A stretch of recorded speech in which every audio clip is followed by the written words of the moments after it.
No one ever got close to Viktor Romano. That was by design. He had built his empire on distance, emotional, strategic, absolute. Men stood when he entered a room. Rivals lowered their voices when speaking his name. Women adjusted their posture, their tone, their expectations. None of them stayed. Viktor did not repeat mistakes. He did not indulge sentiment. He did not keep attachments long enough to become leverage. Control was cleaner than affection. Power was safer than intimacy. In the private floors of Romano Tower, everything moved with deliberate rhythm.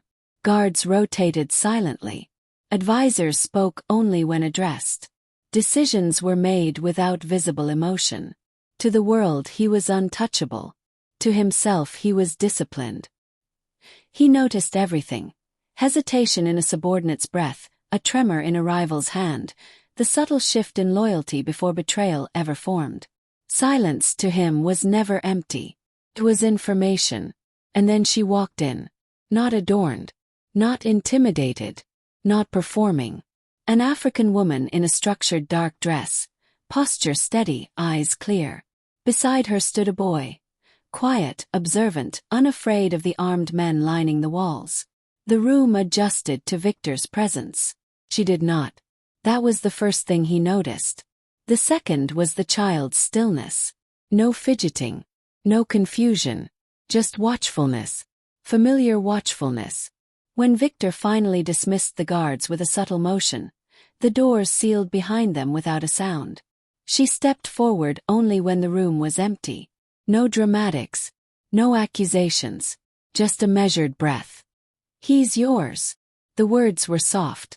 But they did what no rival had managed to do in years. They unsettled him. This is not a story about seduction. It is a story about what happens when a man who never allowed himself to be vulnerable discovers that vulnerability has already been living, breathing, and carrying his name. And Viktor Romano had never prepared for that. Viktor Romano did not inherit power. He constructed it, piece by deliberate piece. Long before men called him king, he understood something most never did. Fear was loud, but control was quiet. Fear demanded attention. Control commanded it. By 38, he owned ports, politicians, shipping lanes, and silence.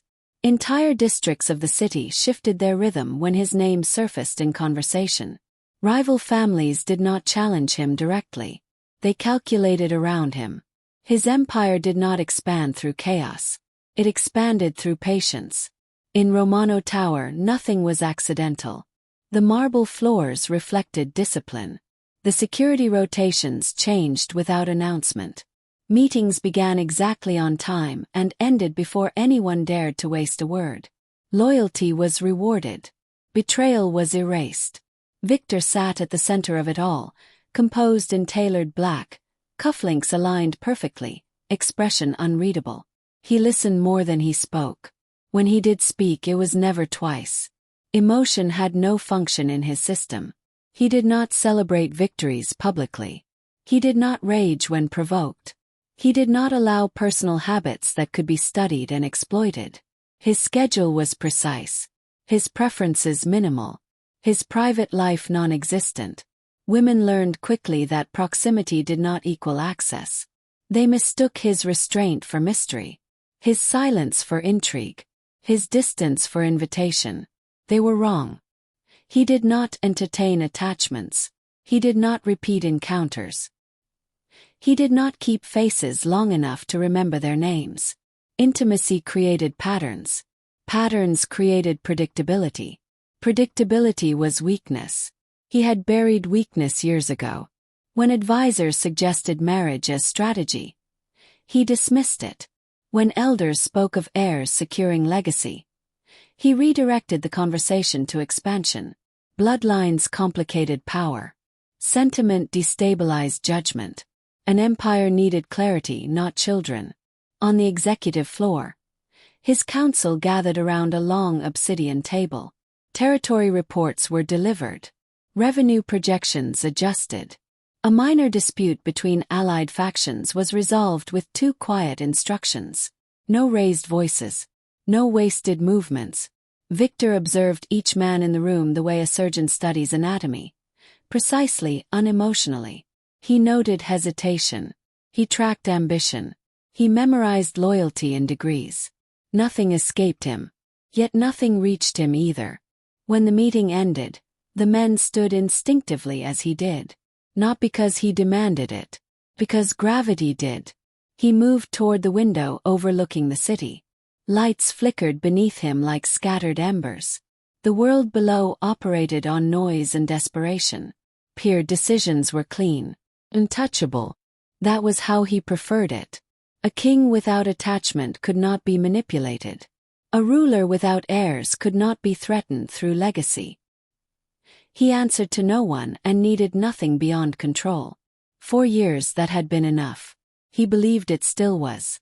And that was the last certainty he would have before a quiet woman with steady eyes and a watchful child stepped into his carefully ordered world and altered its foundation with a single whisper. Amara Okoye did not enter Romano Tower the way most people did. She did not hesitate at the glass doors. She did not glance up at the height of the building as if measuring her courage against it. She adjusted the small hand in hers, straightened her shoulders, and walked inside as though she had already decided she would not be intimidated. Security noticed her immediately. They always noticed anyone who didn't look afraid. Her dress was dark and modest, tailored but not extravagant. No glittering jewelry. No desperate attempt to impress. Her hair fell neatly behind her shoulders, framing a face composed not by arrogance, but by certainty. Beside her stood a boy. Elio did not cling to her leg. He did not ask questions. His fingers rested lightly in hers, steady, observant. His eyes moved across the lobby with unsettling focus, taking in exits, elevators, faces. The guards exchanged glances. Most women who sought Viktor Romano arrived rehearsed. They carried perfume thick enough to announce them before their footsteps did. Their smiles were sharpened with expectation. Their voices softened by ambition. Amara carried none of that. When asked her purpose, she did not lower her gaze. "I'm here to see Viktor Romano," she said evenly. "Not Mr. Romano." "Not sir." Not with hesitation. The guard studied her, then the child. Something in her tone, not defiance, not fear, made him reconsider dismissing her outright. She did not argue when they made a call upstairs.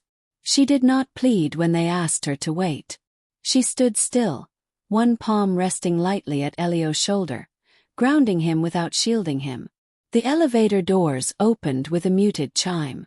The private floor felt colder than the lobby. Quieter. Controlled. Men in tailored suits moved with purpose, eyes sharp, postures disciplined. When Viktor Romano stepped into view, the air shifted in a way it always did around him. Conversation thinned. Movement slowed. He was dressed in black, immaculate and precise, presence commanding without volume. His gaze swept the corridor once before settling on her. He expected anxiety. He expected calculation. He found neither. Amara met his eyes without flinching. Not challenging him. Not submitting. Cessing. Viktor dismissed the guards with a subtle lift of his hand. The hallway cleared in seconds. Authority did not need explanation. For a moment, silence settled between them. Heavy, deliberate. His attention moved to the boy. Elio did not look away. There was something unervingly familiar in that stillness. Something disciplined. Controlled. Viktor returned his gaze to the woman. "You requested a meeting," he said, voice even. "I didn't request," Amara replied softly. "I came." The distinction lingered in the air. She stepped forward only once the space belonged solely to them. No dramatics. No tears. No trembling confession. Just a steady breath and a sentence delivered with the quiet certainty of someone who had rehearsed it 1,000 times and still did not fear its consequences. "He's yours." The words did not echo. They didn't need to. For the first time in years, Viktor Romano felt something shift beneath his control. The words did not linger in the air. They settled. Viktor Romano did not react immediately. He had built a life on never reacting immediately.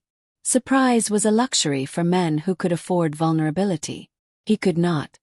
"He's yours." Amara's voice had not wavered. It hadn't risen above a murmur. Yet it carried the weight of accusation without sounding like one. Viktor's gaze shifted to the boy again. Elio stood still, shoulders straight, eyes steady. There was no confusion in them. No fear. Only awareness. The kind that did not belong to children who were shielded from the world. "How old?" Viktor asked. 6, Amara replied.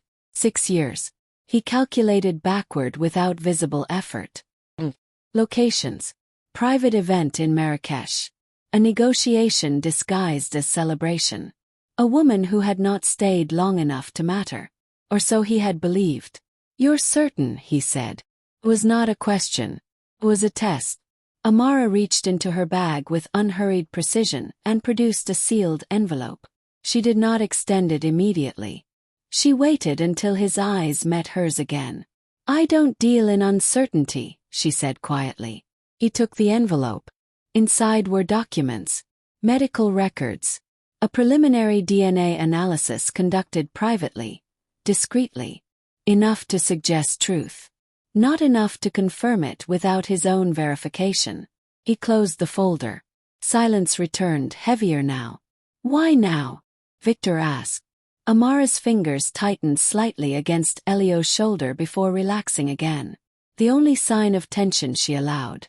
"Because they've started asking questions," she said. "About him." Viktor's expression did not change, but something sharpened behind his eyes. "Who?" "Men who don't need names to be dangerous." That answer told him enough. Rumors moved faster than bullets in his world. Child with familiar features. Boy too composed. A timeline someone had begun to trace. "You expect protection," he said. "I expect acknowledgement," Amara corrected. The distinction was deliberate. Viktor stepped closer, not threatening, not gentle. Close enough to see the subtle resemblance more clearly now. The line of the boy's jaw. The steadiness in his posture. Elio did not step back. Viktor crouched slightly so their eyes aligned. "What is your name?" he asked. "Elio," the boy answered. Clear. Unafraid. Viktor studied him longer than necessary. This was not how leverage usually presented itself. It did not stand upright and meet his gaze. He straightened slowly. "If this is true," he said to Amara, voice even, "everything changes." "I know," she replied. "And if it's a lie," he continued, "there will be consequences." Amara did not flinch. "It isn't." The quiet certainty unsettled him more than hysteria would have. For years, he had ensured no one could claim him. No woman. No rival. No past. Now a child stood before him bearing the possibility of his blood. Control, he reminded himself, was not the absence of disruption. It was the management of it. "Tests will be conducted again," he said finally. "On my terms." Amara nodded once. She had expected nothing less. Viktor signaled for the doors to open. The hallway filled again with disciplined silence. As they stepped back into his world, he understood one thing with unsettling clarity.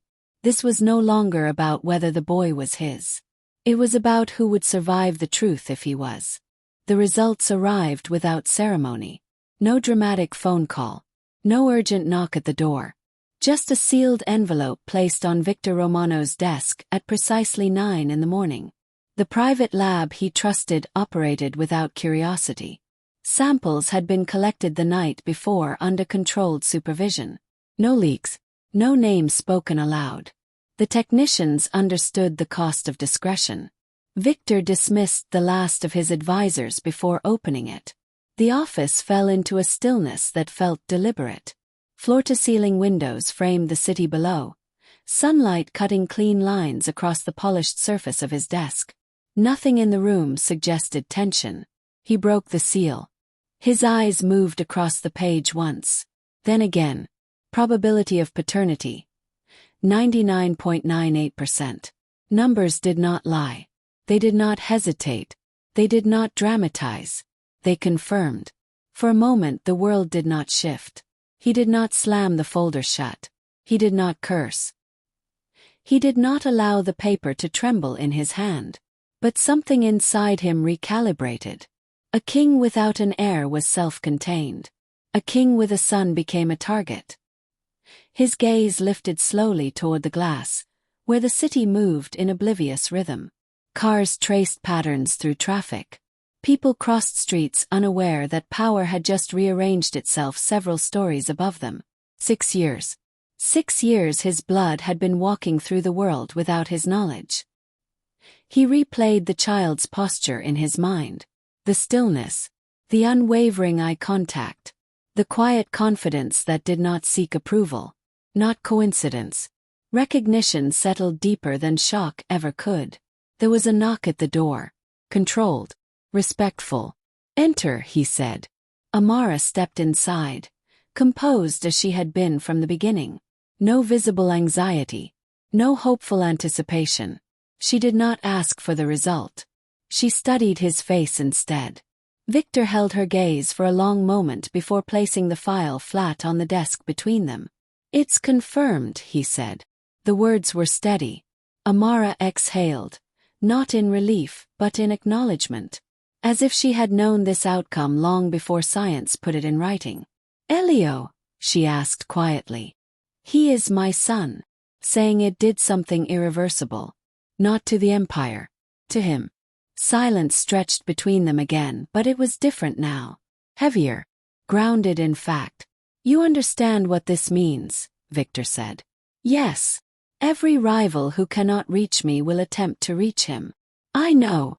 And my own men," he continued, voice lowering slightly, "will see him as leverage before they see him as legacy." Amara did not look away. "That is why I came," she replied. "Not for validation. For protection." Viktor closed the folder. There would be adjustments. Security realigned. Internal loyalties tested. Quiet investigations launched before sunset. His empire had always been built on foresight. Now it would require defense. He stepped toward the window once more, looking out over a city that suddenly felt less distant. 4 years he had ruled without vulnerability. Now vulnerability had a name. Elio Romano. And Viktor understood with absolute clarity.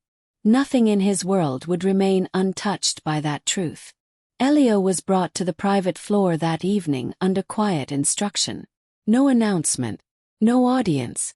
Just a controlled adjustment to the rhythm of Romano Tower. Viktor stood near the window when the door opened. He did not turn immediately. He listened first. To the measured footsteps, to the absence of hesitation. "Leave us," he said. The door closed softly. Silence settled. When he faced the boy, Elio was already watching him. Not curiously. Sessing. There was something unsettling about that composure. Children usually filled silence with movement. They shifted weight, searched for reassurance, glanced toward the nearest adult for cues. Elio did none of that. "How do you feel about being here?" Viktor asked. The question was deliberate. Simple. Test of instinct. Elio considered it longer than most adults would have. "It's quiet," he replied. Viktor's mouth almost curved. "Almost." "Yes," he said. "It is." The boy stepped closer to the window without asking permission. He looked down at the city lights beginning to flicker against the darkening sky. "You can see everything from up here," Elio said. "Not everything," Viktor answered. "Only what people allow you to." Elio glanced at him then, and the resemblance struck harder in stillness than it had in motion. The same measured gaze. The same restraint. Even the way he held his shoulders carried a familiar discipline. Not taught by Viktor. Inherited. The realization did not arrive loudly. It unfolded in quiet layers. For 6 years, this child had existed without him. Had grown, learned, adapted. Somewhere. He had fallen and risen again without the protection of the Romano name. And yet he stood here unafraid. "Your mother told you about me," Viktor said. "Yes. And Elio's expression did not shift. She said you're powerful. Viktor waited. And that powerful men have enemies. There it was. Not fear. Awareness. Viktor stepped closer, lowering himself slightly so they stood at equal height again. Does that frighten you? Elio held his gaze. No. The answer was not bravado. It was simple truth. Something in Viktor's chest tightened. Subtle, unfamiliar. Not weakness. Not regret. Recognition. He saw himself in that steadiness. The boy did not seek approval, but he did not resist proximity either. He existed in the space without shrinking from it. For the first time in years, Viktor became aware of something beyond control.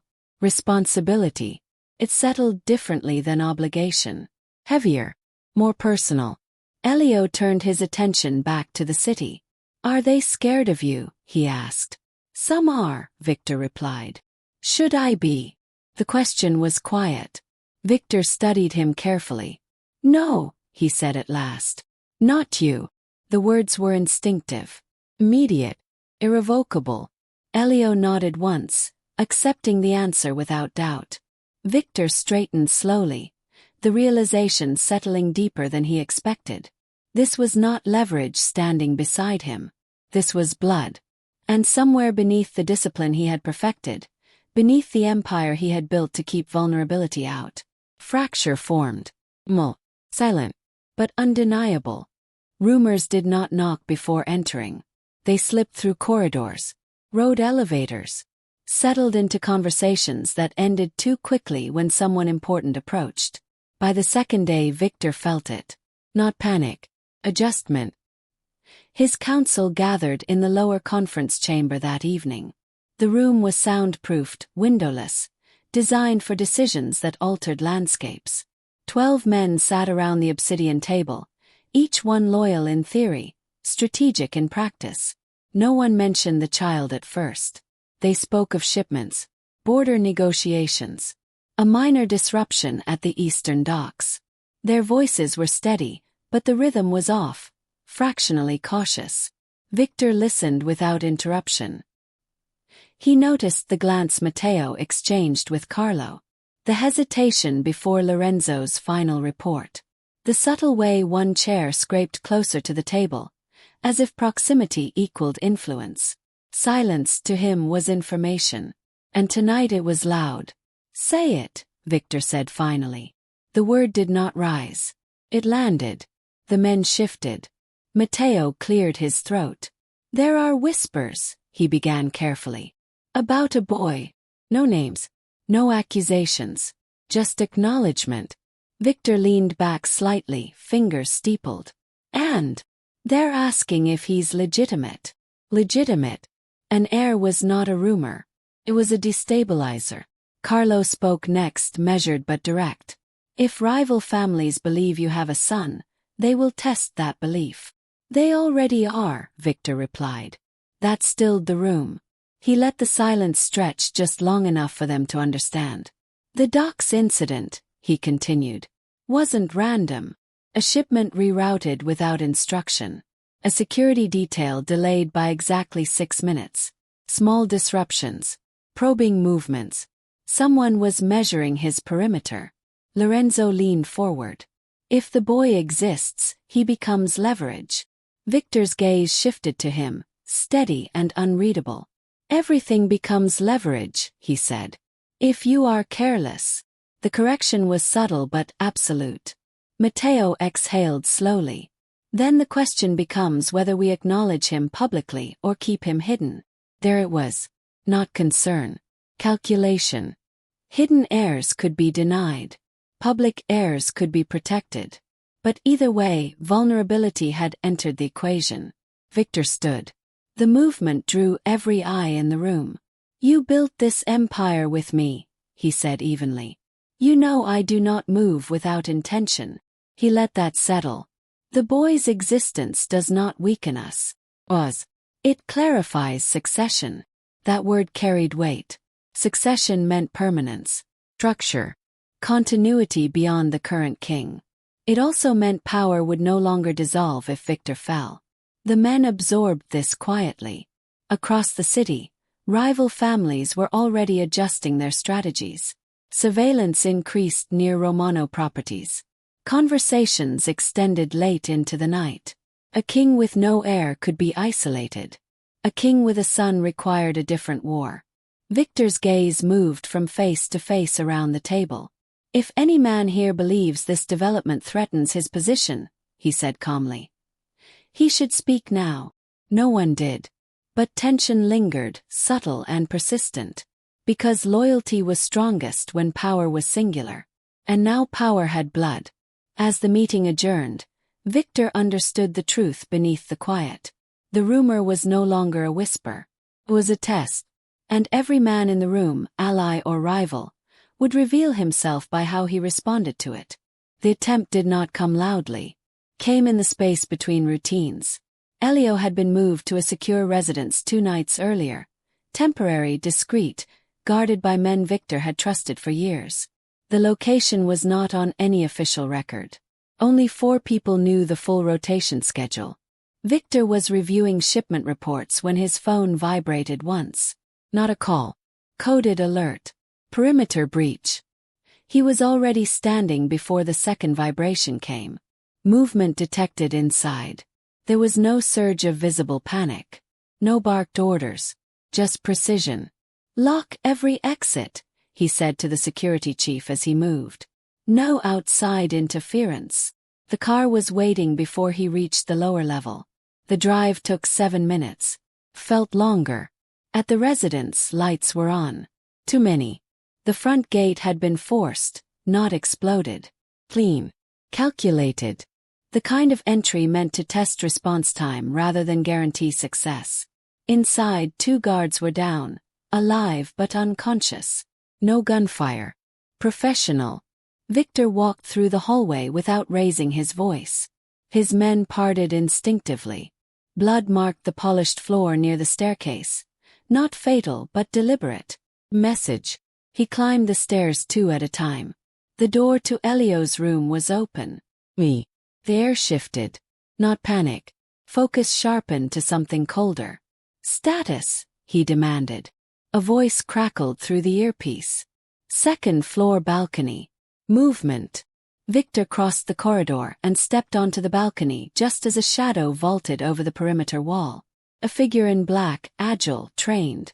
And on the balcony floor, near the railing, Leo. Alive. Unharmed. A security officer crouched beside him, one arm around his shoulders. "He didn't scream," the officer said, voice tight. "He hid when he heard the glass." Viktor knelt immediately, hands steady as he checked the boy's arms, his face, his breathing. "Elio." The boy looked up at him. "They came through the window," he said calmly. "I stayed where you said." Where you said. Viktor had instructed him only once. If something feels wrong, stay still and wait. The assassin had not expected a child who understood stillness. "He saw me," Elio added. Viktor's jaw tightened. "Good," he said quietly. Because now the line had been crossed. This was no longer speculation. No longer rumor. It was intent. He rose slowly, turning toward the dark stretch of city beyond the walls. "Seal every port," he ordered. "No one leaves without clearance." His voice was controlled. Too controlled. The assassin had not been reckless. He had been sent. And whoever sent him had chosen to test Viktor's vulnerability directly. Not at the docks. Not through shipments. Through blood. Viktor turned back to Elio, crouching again so their eyes aligned. "Are you afraid?" he asked. Elio shook his head once. Viktor placed a hand briefly on his shoulder. "Good," he said. But inside, something had shifted beyond calculation. This was no longer about managing leverage. This was about retribution. The empire had been built on rules. Tonight one had been rewritten. You do not touch what is mine. And the man who ordered this would learn that lesson personally. By morning the city had not changed. Traffic moved. Markets opened. Deals were negotiated in back rooms and glass offices. But inside Romano Tower, something had narrowed. No one spoke about the attempt openly. They did not need to. Security rotations doubled. Internal communications were restricted. Access codes shifted without warning. Viktor did not rage. He investigated. The assassin had been professional.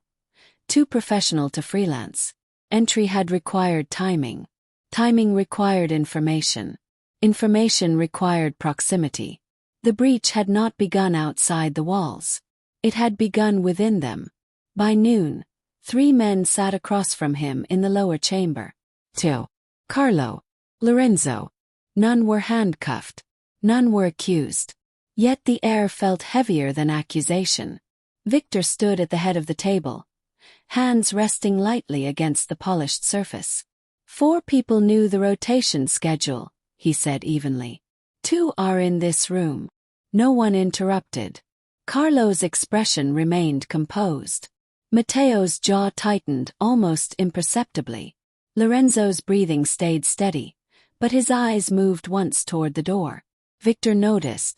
Silence stretched. Rival families do not guess access codes, Viktor continued. They are given. Lorenzo leaned forward. You believe one of us. I don't believe, Viktor said calmly. I confirm. He placed a small device on the table and pressed play. Audio filled the room.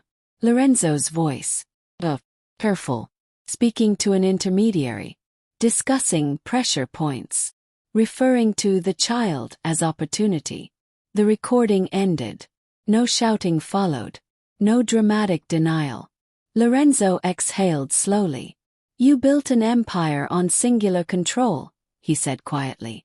An heir disrupts balance. I was preserving stability. By endangering my son, Viktor asked. By reminding you what weakness invites. The admission settled like dust. Matteo looked away first. Carlo remained still. Viktor stepped closer to Lorenzo, gaze level, expression unchanged. You mistook evolution for weakness, he said. Lorenzo held his stare, but something flickered there now. Recognition of miscalculation. The decision did not require debate. Remove him, Viktor instructed. 2 men entered without noise. Lorenzo did not resist as they escorted him out. The door closed softly behind them. Matteo swallowed. Carlo finally spoke. The council will fracture if this becomes public. It won't, Viktor replied. He returned to his position at the head of the table. Effective immediately, succession protocols are formalized, he said. Elio Romano is acknowledged privately within this circle as my heir. The words were deliberate. Matteo's eyes lifted. Privately. For now. Public acknowledgement would come when the message needed to travel beyond these walls. Security restructuring begins today, Viktor continued. New oversight. Independent verification on all internal communications. He let his gaze sweep the room. Loyalty is no longer assumed. It is audited. No one argued, because they understood what had changed. This was not a king reacting emotionally. This was a king recalibrating power. The attempt had not weakened him. It had clarified the hierarchy. As the meeting ended, Viktor remained alone for a moment. 4 years control had meant distance. Now control meant protection. And protection required permanence. He had built an empire that answered only to him. Now it would be built to outlive him. The gathering was not announced. Did not need to be. When Viktor Romano summoned the heads of allied families and senior captains to the central hall of Romano Tower, they came without question. The room filled with tailored suits, guarded expressions, and the low murmur of men accustomed to power. At the far end of the hall stood a raised platform beneath the Roman crest that had marked Viktor's reign for over a decade. He entered without escort. Conversation thinned immediately. He wore black as always. Immaculate. Controlled. Untouchable. But tonight he did not stand alone. Elio walked beside him. Not pushed forward. Not hidden behind. Beside. The hall absorbed that detail before any word was spoken. Amara stood at a distance near the edge of the room. Composed, watchful. She did not seek attention. She did not avoid it. Her presence was steady, like it had been from the beginning. Viktor stepped forward, resting one hand lightly against Elio's shoulder. Not possessive, not theatrical. Deliberate. "You've heard rumors," he said evenly. No one denied it. "Rumors," he continued, "are inefficient." A faint shift of weight moved through the crowd. "This is Elio Romano." The name settled into the room. "My son." No flourish. No raised voice. Just fact. A few men exchanged glances. Others remained still. Calculations were already forming. Alliances reconsidered, threats remeasured. Viktor's gaze moved across them slowly. "An heir does not weaken this empire," he said. "It anchors it." He let the words breathe. "For years you have served under singular leadership. That leadership remains unchanged. But understand this clearly. Any attempt to exploit my blood will not be met with negotiation." The warning was calm, which made it final. Elio did not fidget beneath the weight of attention. He stood with the same quiet steadiness Viktor had recognized from the beginning. Eyes forward, shoulders straight. The resemblance was undeniable now. Not just in features but in presence. Power untrained but inherent. Viktor felt the subtle shift in the room as men recalculated their understanding of permanence. A king without succession could be waited out. A king with legacy required long-term allegiance. When he finished speaking, no applause followed. Only acknowledgement. Heads inclined. Loyalty reaffirmed in silence. As the gathering dispersed, Viktor remained where he was. Elio glanced up at him. "Was that important?" the boy asked quietly. "Yes," Viktor replied. "Why?" "Because now they know." "Know what?" Viktor looked down at him, the weight of the past week settling into something steadier. "That I don't stand alone." Elio considered that. Amara approached then, her steps unhurried. For a moment, the three of them stood together beneath the crest that symbolized dominance and control. But tonight it meant something else. Continuation. Viktor had built an empire that answered only to strength. Now it answered to blood. He had ruled without attachment, believing distance ensured survival. But survival was not the same as legacy. As he looked at his son standing unafraid beneath the scrutiny of powerful men, Viktor understood the final shift. He had not become softer. He had become rooted. A king without an heir is feared. A king who stands beside his son is permanent.